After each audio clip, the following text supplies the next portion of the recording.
Okay, so remember that they're changing my voice. Now we know that people play stupid about the overwhelming and obvious fact that they're sabotaging me and trying to change my voice. I mean, they're changing my voice in my videos for sure. They're changing my shape.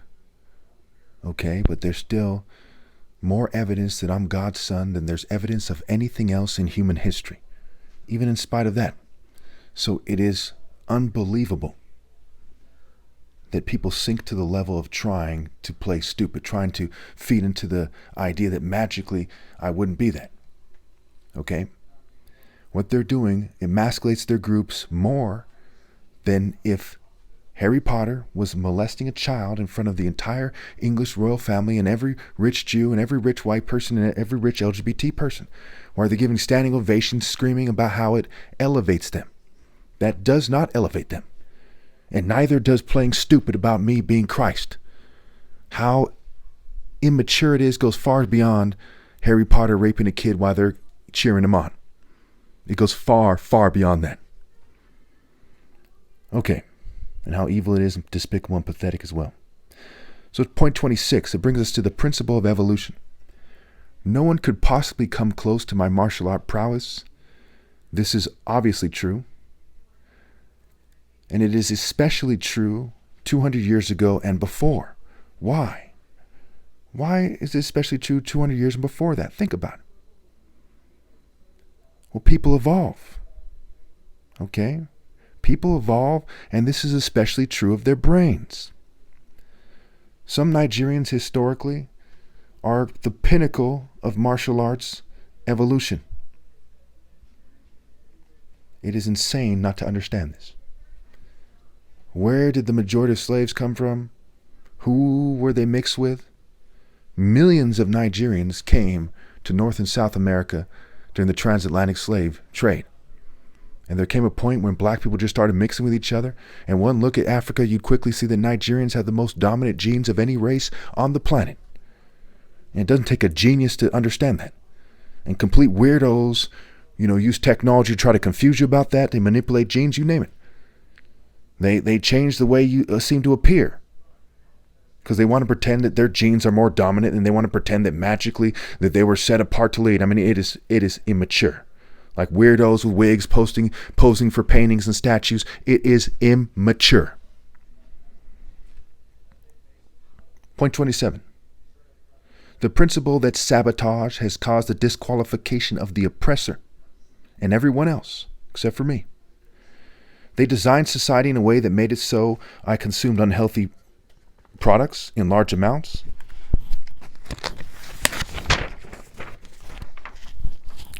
While countless rich and middle-class people did not.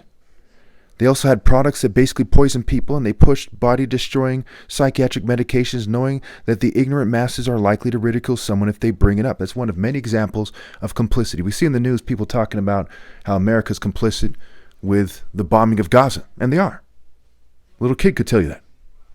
But when it comes to their complicity with cheating me out of my right to lead, magically for the life of them, they don't understand, so to speak. And they ridicule people who would say that I'm right, with their tail completely tucked, their head down, without a speck of masculinity, or if they're female, of femininity. Even the Bible points out that wisdom calls out, and it says that the way is living and telling the truth while living a righteous and just life. Point 28. I see people who describe themselves as martial artists in one of the main snares of the devil, one of the main snares of life, if you're not religious. That snare is the pride and image snare. One should try to present themselves in a respectable way if they can, yes. But it is insane to put that above doing the right thing.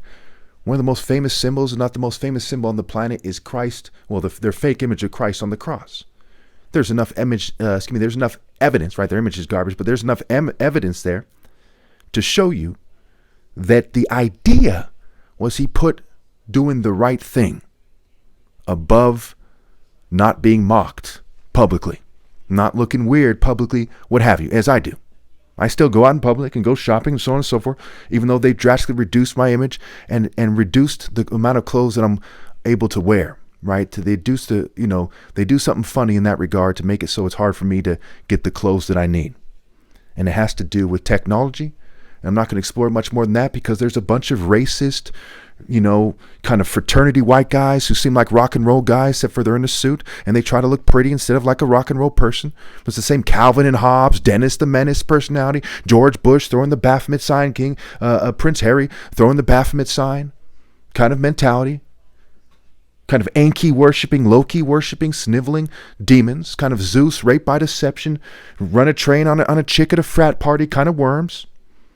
A lot of them are scientists, businessmen, politicians, arrogant people in general. And they're quick to enforce the oppressor social norms that got Native Americans raped and killed, that got Africans raped and killed, that swept over Europe like a plague and raped and killed countless Europeans. These people are the children of people who are raped by people acting like that, without a speck of masculinity, are quick to act that way too and pretend that I'm wrong. That's the kind of people they are, why they pretend to love their families. It makes my stomach turn. If you don't know that I'm right, my goodness, were you born yesterday?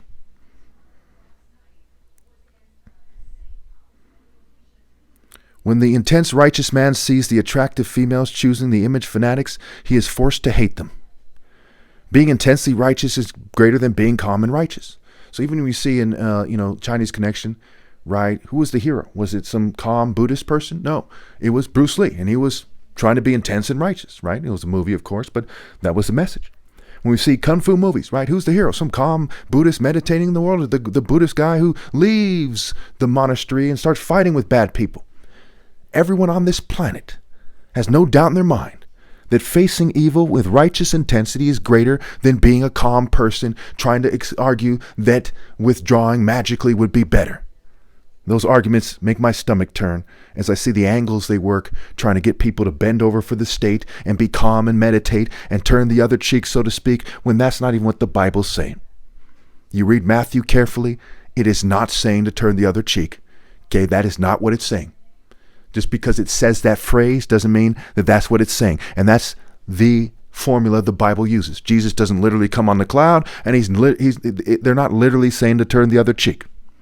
Did David turn the other cheek when facing Goliath? No. And Christ is the root and offspring of David. Wisdom is proven right by her deeds. Do you turn your kid's other cheek when a pedophile molests your child, that it was a babysitter or a teacher or something? You say, well, send him back to school. Turn his other butt cheek too. No. That's fucking retarded. Part of the reason why they're in their Bible is the scribe said even though he worked for the state tail tucked, he knew that only the dumbest fuck would turn the other cheek and bend over for the Romans and let him walk all over them. They knew that no one in their right mind would do that. And it's also coupled with Christian martyrs and popular culture. If they turned the other cheek and did whatever the fuck these people told them, they wouldn't have been martyred, would they? And God says, vengeance is mine. If you convey the Spirit of God, then you can take vengeance. So maybe what it's saying is you, as an individual who doesn't have the Spirit of God, may as well turn the other cheek because you're a bitch anyway. But if you're in the Spirit of God, strike them the fuck down without hesitation or you're a bitch. And obviously if you're in the Spirit of God, you wouldn't be being a bitch, would you? If you don't know that I'm right, were you born yesterday with a dick in your kid's ass and one in yours? Why the fuck wouldn't you know that I'm right? I'll leave it there for now.